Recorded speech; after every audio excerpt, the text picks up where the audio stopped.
seriously though, guys, Robert Finkel and Andres Araya founded two of Chicago's most unique and innovative craft breweries. Robert is a self-described refugee from the world of high-stakes entrepreneurship, or as you guys probably know it, venture capitalism. And he began working on the Forbidden Root concept years ago and officially took the plunge into the beer business in mid-2014. The idea was basically to experiment with thousands of hard-to-find, expensive herbs and spices in a quest to bring what he calls botanic beers to the market. The company's core offerings feature botanicals such as elderflower, marigold, honeybush, lemon myrtle, or magnolia flower petals, just to name a few. And as a personal side note, we were over there last night having dinner. Thank you, Robert, for treating us to dinner. It was a fantastic spot. I highly recommend getting over there if you haven't already. A truly, truly beautiful space. You did a lot of work. No detail left uncovered over there. You guys really, really paid attention to every single detail, and it's a beautiful spot. So thank you. I haven't had the opportunity to go over to Five Rabbits, but Andres is similar to Robert. He launched the concept in 2011, bringing a much-needed Latin flair to the U.S. craft market that hadn't actively pursued Hispanic beer drinkers with an identity that resonated with that demographic. And like Forbidden Root, Five Rabbit almost always opts for more difficult to find and more expensive ingredients when they're brewing their beers. And everything that they bring to market is pretty unique, whether that's the beer itself or the way that it's branded.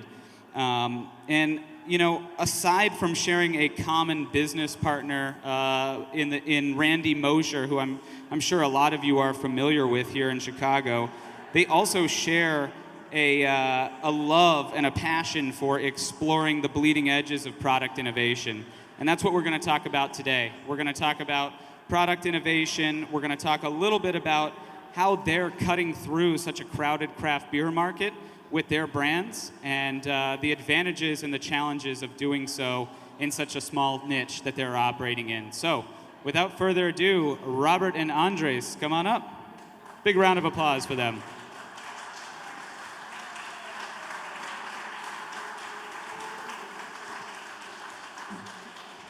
And I think I successfully killed enough time to get, 60% of the audience back.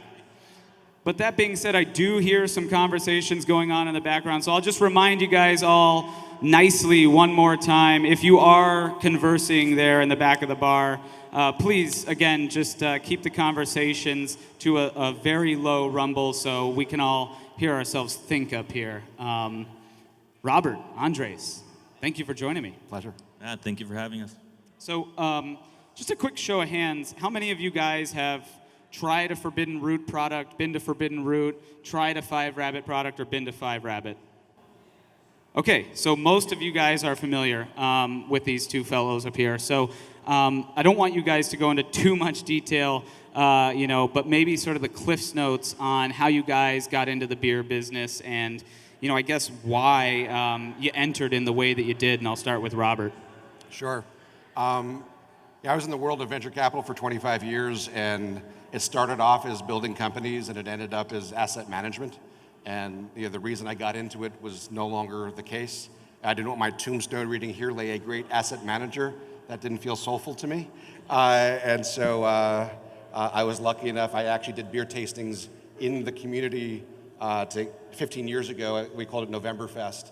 And put together beer tastings for the community. So that's how I got exposed to it, and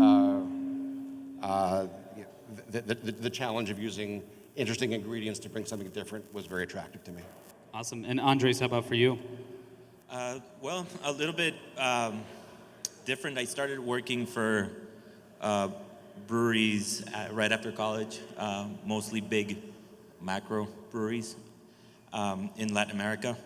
And at some point, it kind of had that moment where I realized that there was probably a space for beers that were a little bit more interesting, a little bit more creative, kind of bridging that gap between Latin American culture and beer, which it seemed to be lacking. So just kind of bringing a little bit of that creativeness layers. So in thinking about the way that you guys enter the marketplace, I mean, you clearly went after, a very specific area of the beer segment that was either underexplored or hadn't really been explored at all. What are the advantages of, coming to market with a product like that? Whether it's using 1,000 different herbs and spices, or whether it's building a brand for a community that really hadn't had a craft brand speak to them in the way that you are. What are the advantages of doing that? I'll start with Robert. In any art form, which is really, when you have so much control over your product, there's so many different ways you can express yourself. The ability to imbue it with a sense of difference and bring something different to the conversation. So, if you're going to make something, feel like you're adding to the conversation, and that's kind of what we enjoy in our culture, is sort of turning somebody on to something new that they hadn't tried before, or in our case, an approach. And so that was just, we enjoy that. We're at heart pleasers, but we do it because we like pleasing in a different way than somebody's been pleased before. And Andres, how about for you? Well, I think, to be perfectly honest, we started at a point of, I would say, like more like ignorance or lack of experience in not in terms of brewing beer, but in terms of understanding the subtleties of the craft beer market, and so that ignorance, I think, played up as a strength, just because we were able to be a little bit unafraid to try new things and to explore,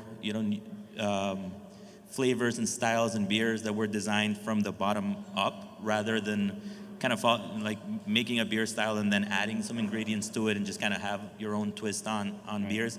So I think that played a little bit as a strength, where it's like we were able to play in a maybe our playground was a little bit broader than just in terms of perspective than what typically people entering the market would have. Right. And can you guys just sort of explain to me that creation process? I mean, we talked a little bit about this last night, Robert, when you've got the workshop up there that you're doing all sorts of alchemy and whatever else you got going on in that spice room. But talk to me about the process of developing a new product and how your process is different from any one of the other craft breweries that might just be coming to market with more traditional offerings. Sure, and being ignorant as well as a refugee coming from the outside as a veteran foodie, we brought a sense of wanting it to be an experience, and beer is food companion, as opposed to just beer, which we greatly respect style, but we wanted to bring another view of it. And so the way we design a beer is really from an idea. And so it's not, let's pick a style and do something to it. It's, I want to take you to Key West. What are the ingredients in a beverage that will make you feel that way?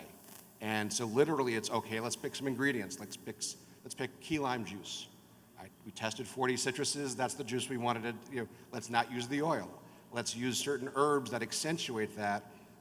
Let's test ginger. So everything was, in parallel, very purposely constructed, which is very different than the Germanic tradition of brewing to style, which, all respect to great style beer, we're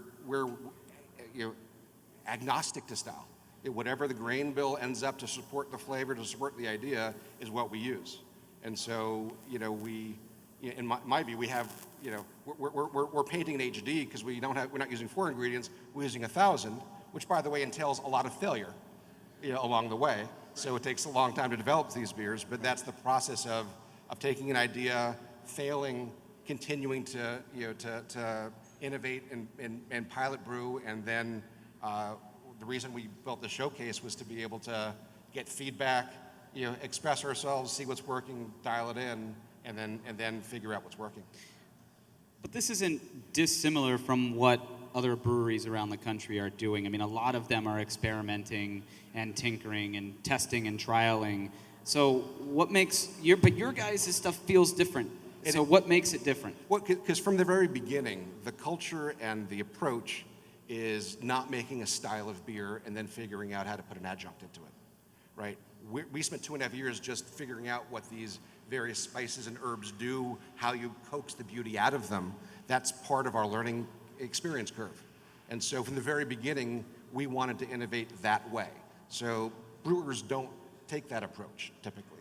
Yeah, they go to Siebel or one of the other fine beer schools and they brew to style. This is my AKC Kennel Dog Hefeweizen. Isn't she beautiful and perfect? Which is great, but we're coming up from a completely different standpoint. And so our process is truly different. Andres, do you have a similar experience? Yeah.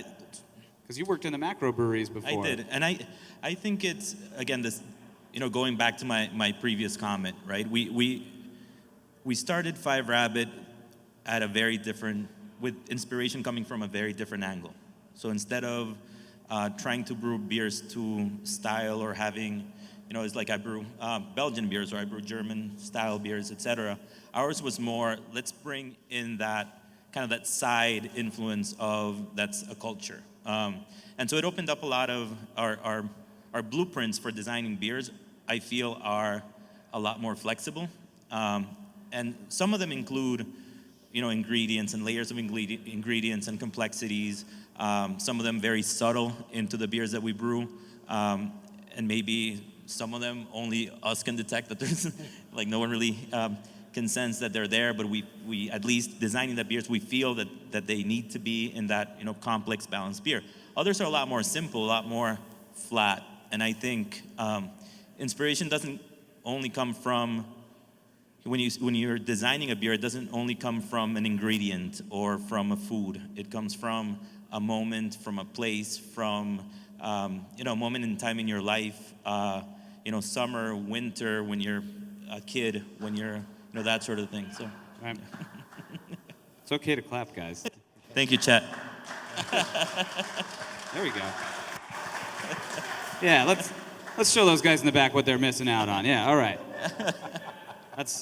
Who's counting my digs at them? Michael, that's on you. 4? Okay. No, but so you guys clearly have a passion for existing on the sort of bleeding edge of craft. Andres, for you, I mean, there is an ingredient play there, but it does seem a bit more tied to the brand experience overall. For Robert, I mean, it really is built on the ingredients very heavily. Do you guys feel like you're first movers in your sort of respective areas? And if so, what are the sort of advantages of being a first mover, and what are the challenges of sort of having to blaze your own trail? Well, we may be one of the first in our generation, but if you look at the timeline of botanic brewing, it's 10,000 years. So, it's not new in human race. From Africa to Europe to Central America to the Native Americans, there's a lot of brewing. Hops for the last 500 years, right? So there's a long history of going out and foraging and making some interesting fermented product. And so one is never first at anything. It's either you're good in your bar or you're really good and you steal. Right, so we've looked at a lot of antique recipe books for inspiration. We're not looking to recreate, but it gives us ideas of things that we might look to do, and that's a differentiation for sure. Right, but in the current marketplace, I mean, you guys are doing something that is almost entirely unique. I mean, I don't know another brand that is set out to only brew what you are calling botanic beers. They might brew with some of the same herbs and spices on occasion for a one-off batch or what have you, but I mean, this is sort of your lifeblood. So what are the challenges of almost in a way confining yourself to that? Well, it's not confining. I mean, I view us as part of the movement to grow the category, right? I mean, we very purposely positioned ourselves. We're craft beer, right? So we're interested in the liquid and the experience, and the fact that we use some different ways to get there to create a wonderful experience is just our process.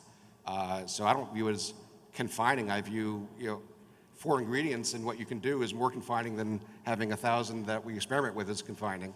Now the education portion of that is confining, right? You're talking about organic growth rates with Don before, and there's just a rate at which people can naturally adopt, which is why we built, we went to extent to build our restaurant brewery, because on Saturday and Sunday we have 1,000 people on the weekend who get immersed in understanding what we're doing, but we had to do that in order to sort of communicate and have people experience the brand, and that's a lot of work.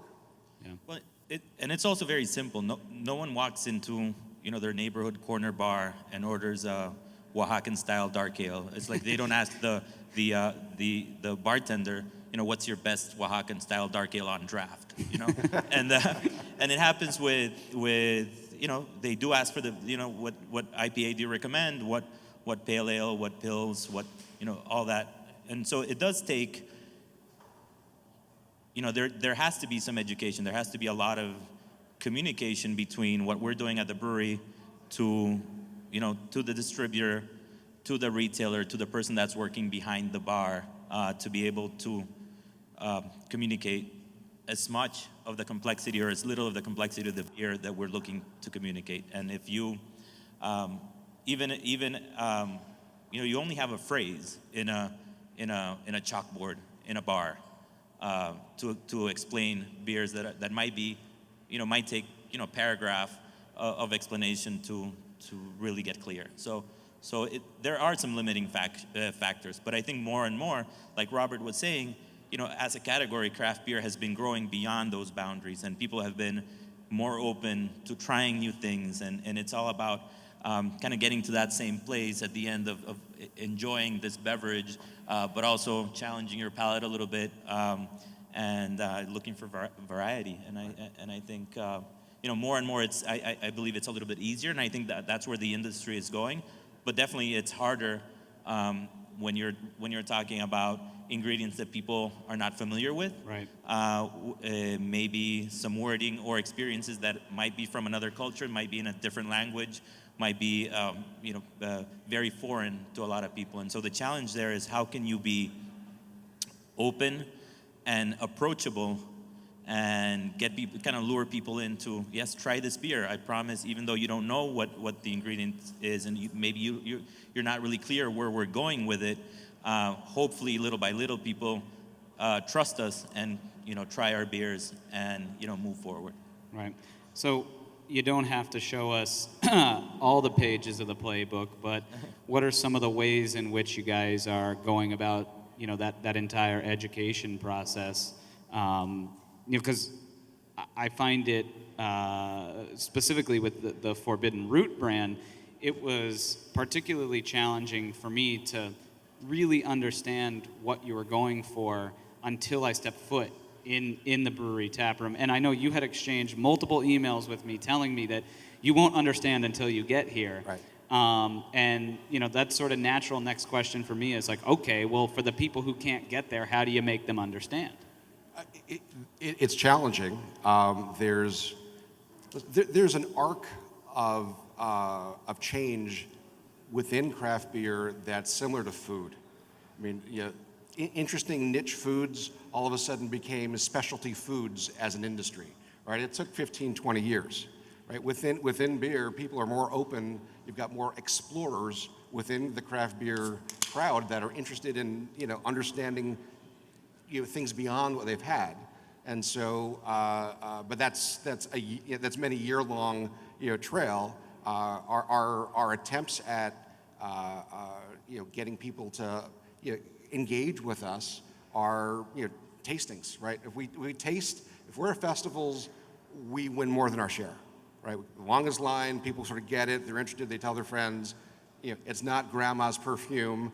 We actually use more restraints because we know the divas of these botanicals better as a result of spending so much obsessive time with them. Right. And so it's guerrilla warfare, and it's corner by corner. But there are tipping points. All of a sudden, I've heard of you guys. Now you have the benefit of the doubt. You have some outside players who may be peripheral to craft beer, who are spending a lot of money talking about botanic beers, and maybe they are or not botanic beers, but we're appreciative of them spending millions of dollars telling people that there's other things within craft beer to engage with. I think I know who that is. Not your grandmother's perfume. You said it, not me. So let's give folks a perspective of how big you guys are at this point, so they can understand. I mean, just kind of how small the brands are right now, and then I want to try to understand better where you see this heading. So, Robert, how big's Forbidden Root this year? We have a 158 seat restaurant, 15 barrel with probably 12,000 barrel capacity, probably at a run rate of 2,000 barrels. At the end of the year, that'll be up maybe 50%. But there's a lot more runway. But over the next years, it'll be fairly. We're interested in expanding, and it's a matter of the military supply lines and making sure those are intact. We have some more resources than many for a small group. We have a full-time social media director and 3 salespeople, but there's a pace to it that we don't want to outstrip. Right. And Andres, how about for Five Rabbit? Volume-wise, we're around 7,000 barrels, so about a tenth of this place here. So 10 people, 7,000 barrels, 30-barrel brew house in Bedford Park, and a small tasting room. Yeah. So still very small operations, very modest. Where do you guys see yourselves heading over the next? I mean, this is a long-term thing for you guys. Clearly, there are other breweries that have gotten into the space in recent years that have scaled up very quickly. Revolution included. I mean, they had a brew pub before, but in terms of their actual production, scaled up very quickly. And we've seen examples of that across the country. But it seems like you guys have a vision that extends well beyond the next 5 years or even the next 10 years. So, where do you guys see yourselves long term? Yeah, we're interested in building brand, right? And we still are making beers that are not profitable because they need to be made, right? So we're still focused on the art and the interest in our passion and expressing that. But that's part of brand building, right? That's okay if you have a longer term horizon for, one of the lessons in venture capital is, if you're trying to make money too quickly, you're not investing in your brand. And so, being an outsider coming in was able to plan for that runway. And so we're looking at building brand for the next, a lot of years. If you persistently put out interesting, great products that people engage with, it happens, it snowballs. And so is Forbidden Root going to be a brand that's in all 50 states, you think, at some point? Not 50 states, but we'll be in more than, we'll be in more than 10 states in 2 years. Okay, all right. I agree with Robert. I think it takes time, and as an entrepreneur, kind of putting everything on the line for Five Rabbit. I think many times it's like I do hope that things go faster, that the market is more favorable. I think Don was right on point with things being, when I was writing a business plan in 2010, the competitive landscape was completely different than it is right now, and definitely it is a tough market. It's a market about quality and getting yourself out there and having proper relationships with your distributors and your retail partners, but ultimately it's about, like you were saying, building a brand and connecting with consumers, and that is built, I believe, little by little, and with that kind of idea of if you're clear on what you are setting out on doing, and you've got the best intentions at hand, and you're really putting out there an honest product that's high quality, and hopefully you like it. Of course you like it, and hopefully other people will like it as well, and that's little by little how you build. Right. And you guys are sort of banking on the long-term upside of cutting across the category with a business that doesn't look like the others out there. And there is what I would imagine a lot more risk with that as well. You could have taken a safer approach and just started, a pretty traditional, straightforward craft brewery and made, a porter, an IPA, a stout, and a pale ale. But you wouldn't have necessarily been adding anything to the conversation at that point. So, my sort of curiosity takes me to a place of, well, what's the state of innovation in craft right now from, two guys who are clearly innovating both at the brand level and at the product level. Are there enough innovations happening in the space, product innovations and brand innovations out there? Well, I actually disagree a little bit with the premise of the question, which is that somehow making normal, regular existing styles is less risky. I think it's a lot more risky because you need to present a reason for the consumer to drink your beer and affiliate with your brand. Sure. And it has to be better, or something has to be an improvement over what is existing. So to me, you take risk by not innovating and not trying to figure out what you can bring to a consumer that's different in their experience. So to me, it's actually managing risk the other way. Well, I guess I just meant risk in terms of the sort of burn rate on a product that may or may not catch on. Right. Now, that's definitely true. I view this as a long-term venture, not a business. And so, if I go 4 years without making money, that's fine. Okay. Because I'm looking at 15 years down the road, and it's a big bet, right? But we believe, right? And we'll see in 15 years. It's like in Russian, the verb comes at the end. So when you tell a Russian joke, you find out whether it's funny at the end. So we'll find out whether this was a good joke at the end. Right? I like that. So the state of innovation in craft. What do you guys think? I mean, is there enough innovation happening out there? So it's kind of a double-edged sword, I think, innovation. I think going back to your comments about 4,700 breweries in the U.S. and the amount of breweries in Chicago, et cetera, and this desire to be unique and distinct, and many people feel that you need to do that by just coming up with, just throwing things into beer and just being, maybe falling into a little bit of a trap of maybe the risk of being gimmicky, maybe craft beer getting to that point where it's like jumping the shark, so innovation is tricky. I think there's beautiful innovation in things that are a lot more subtle, around fermentation, around the use of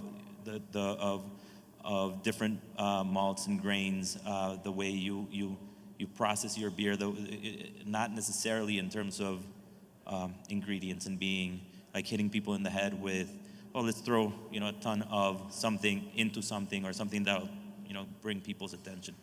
So I think there's a little bit of both, but I think I would hope to see a lot more people trying to get smarter around innovation rather than trying to follow trends and I completely agree. To me, it's a matter of really.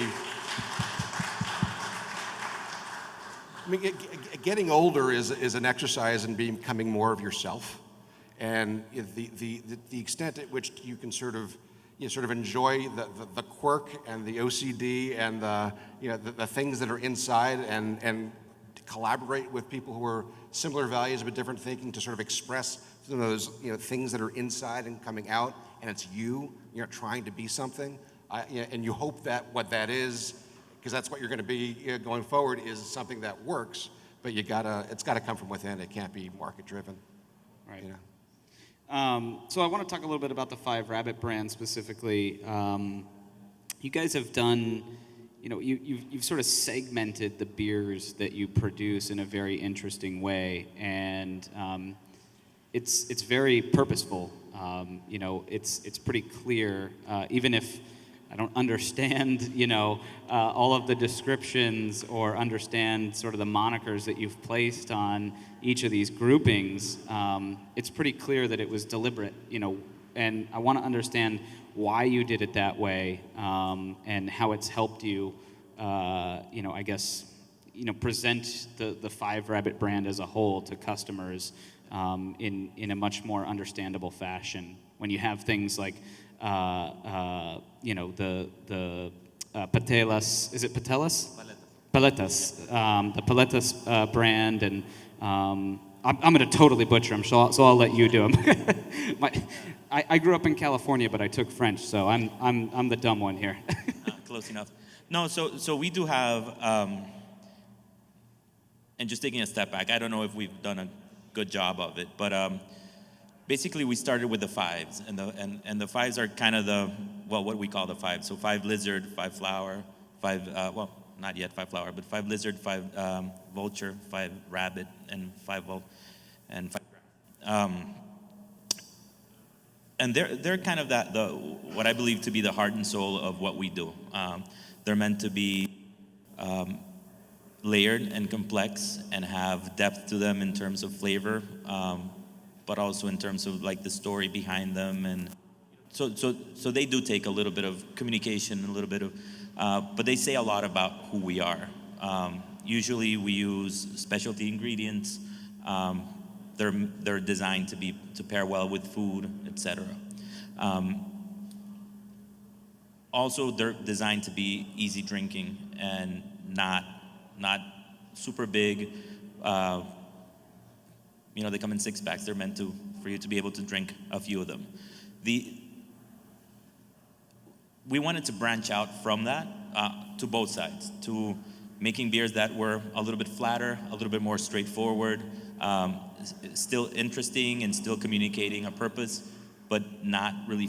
They didn't really fall into the fives category. Right. And the same thing we wanted to the other side and go a little bit bigger, a little bit more bold, a little bit more aggressive. And so we decided to kind of separate it into series. And so we have, the simpler, more straightforward American craft series called Gringolandia, and then we've got the Chingonas and the Loteria on the other side as well. So it's just, I think, a little bit of like mental segmentation for us, and not trying to fit too many things into our original lineup of beers that didn't really fit in there. And how has that helped you guys execute in the marketplace by doing that? And how has it helped, whether it's distributor education or retailer education, or at the end of the day, consumer education? How has it helped you guys be a better business by doing it that way? Well, I think it's easier to communicate if you draw lines between what you're trying to do and you tell a story within the series. At least for me, it is. I don't know if you do lose several things as you do that. You lose, billboard effect on the shelves. You have sub brands that in a way dilute, your general brand. So there are drawbacks to doing that. But at least, for us, it seemed like a good move to be able to be more honest and forthright about what we're trying to do on each of the different fronts. Now, Robert, you guys have done something similar, but it's executed in your tap room.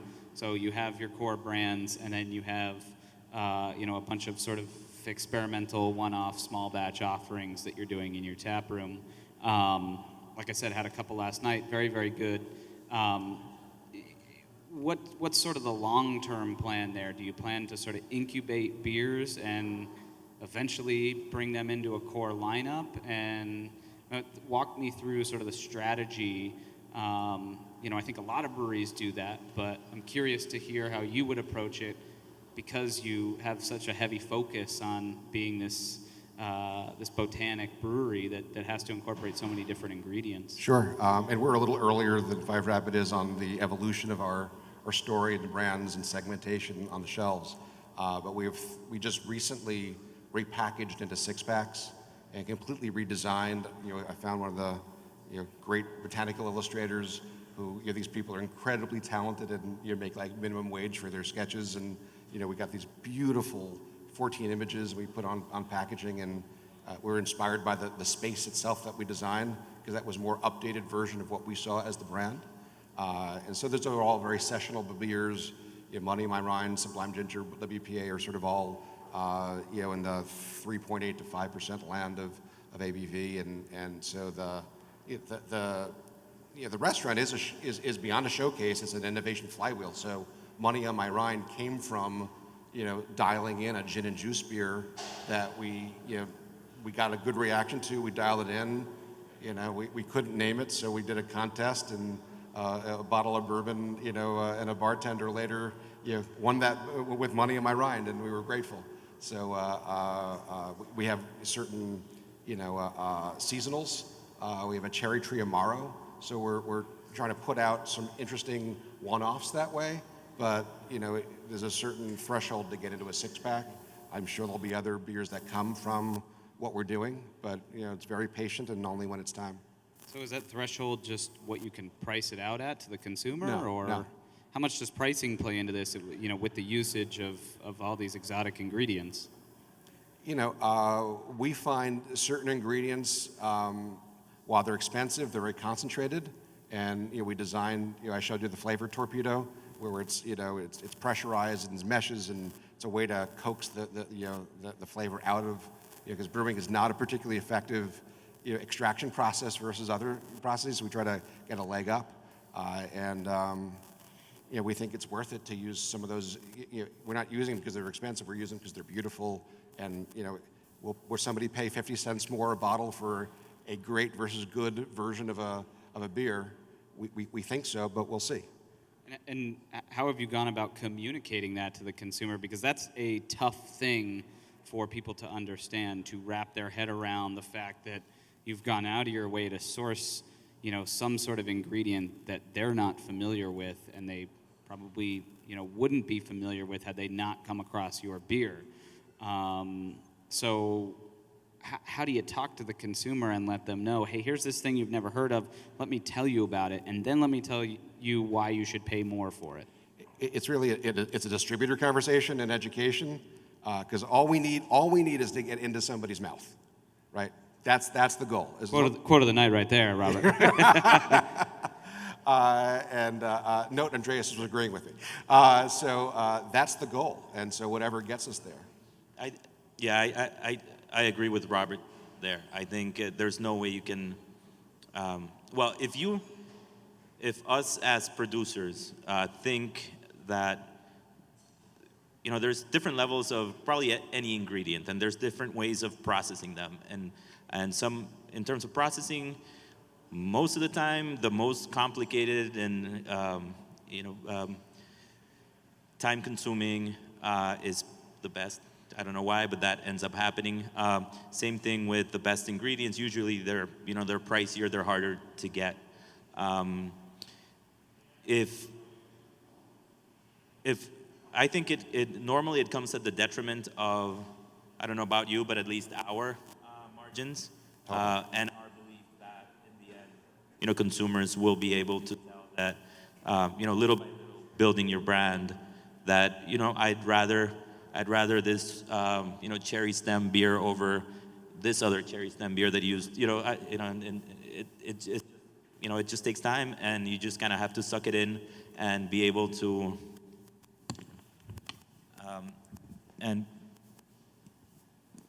just be able to take a little bit of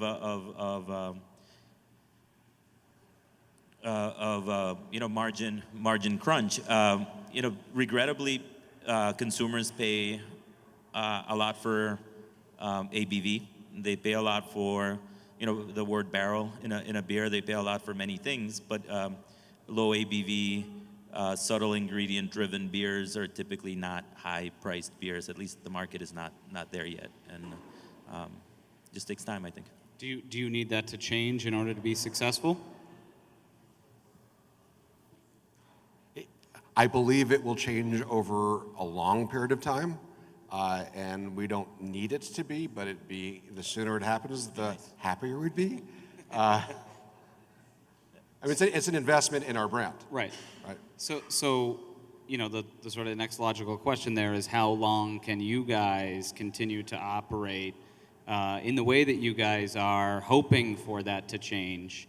or hoping for some progress at least to be made on that front, until you have to maybe consider a pivot or consider, some kind of, some kind of shift that maybe was different from your original plan to begin with. Like a trade-off in what you're using in terms of?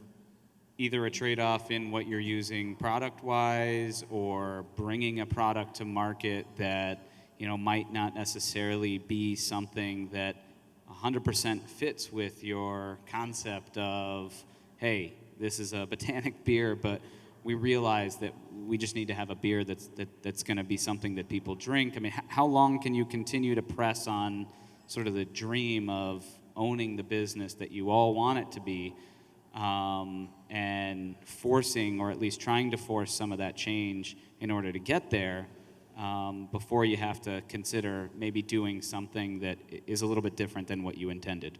Sure. I mean, in my mind, because when I say mind, like half of it's creative and half of it hurts when it looks at the data. But if something's not selling, we're not going to hit our head against the wall and say, but it's beautiful. Love my baby. We're constantly vectoring and fine tuning. But if the beer is selling and our beer is turning, we'll keep on pushing the table. As long as it takes is the answer. As long as it's selling, and if we see something's not working, there may be shifts, but at least there are so many permutations of what that means. I mean, hops are botanics. We love hops, right? So we play with hops a lot, right? So I don't view that as limiting. There's so many options that as long as it's working. Right. And I think it's a little bit hard, because the way our minds are built is you're trying to constantly improve on something, right? And usually that's going, against, a detriment of your margin, right? It's like, oh, I found this better coffee, I found this better fruit, I found this better something, and it's kind of that continuous battle of like how much, yes, you can make a beer that is, like you were saying, it's beautiful, but how realistic is for that beer to have a place in the market. When you have the reputation and credibility after a decade of doing the right thing by your liquid, it's a cumulative effect on your reputation. And so that could take a long time, but we're here to fight that battle. Yeah. Right. Awesome, guys. Well, final question for you before we get back to hanging out and drinking for the last 30 minutes before the folks here at Revolution kick us out the front door, but or maybe the back door. I'm not sure how you get in this place. Long term, what's the ultimate goal for you guys? We talked about kind of where you see yourselves, talked about how you got into the space, but if you had to kind of put pen to paper and say, this is my goal long term for Forbidden Root and for Five Rabbit, this is what I'd like to see happen when, well, I guess as Robert, you put it, what you want written on your sort of tombstone. What do you want written on your tombstone? Here's to you. It's I have many goals, right? They're not financial. They're development of people. They're seeing people actualize to their potential. They're seeing a vision through. They're turning a lot of people on to something new. They're the credibility and the satisfaction and gratification that comes with having a vision and executing on it to the point where somebody says, okay, I believe you now. Those are a set of goals that to me are very important. And Andres? I think it's very similar. It's we have a vision of what we like our businesses to be, and if I'm able to be in the long term uncompromising to that vision, and make a good living out of it, and leave something behind and people enjoy it, then I think that's success. I don't think it's anywhere beyond that. Yeah. Awesome. Awesome. Well, guys, the passion for what you do is pretty clear, and I would encourage more people in the space to look to you guys for their own inspiration, be it product-wise, brand-wise, passion-wise. You guys certainly have it. So thank you for joining us today. Thank you, Chris. Thanks for having us. Cheers.